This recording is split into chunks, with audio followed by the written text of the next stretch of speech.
એટલે જ્યારે સમુદ્ર મંથન થયું, સૌથી પહેલું નીકળ્યું ઝેર, આને કોણ ધારણ કરે?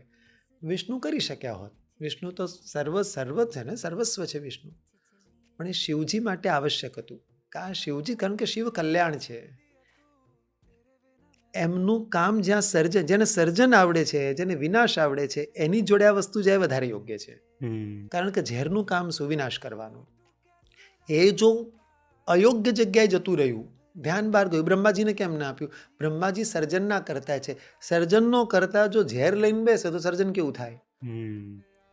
આજે ધારો કે હું અહીંયા કોઈ વસ્તુ, અહીંયા કન્સ્ટ્રક્શન કામ ચાલતું હોય અને અહીંયા હું સરસ મજાની ગણપતિની માટીની મૂર્તિઓ બનાવીને અહીંયા મૂકું અને ઉપરથી પેલા ઢેફા પડતા હોય તે મૂર્તિઓ તૂટી જવાની. એક સાદું ઉદાહરણ આપું છું કે જે સર્જન કરતા છે એની જોડે વિનાશકારી વસ્તુઓ ના હોવી જોઈએ. શિવજી વિનાશકારી પરમાત્મા છે. વિનાશ એમના દ્વારા જ થાય. એટલે એમને વિનાશવાળી વસ્તુ, યોગ્ય વસ્તુને આપેલી સારી.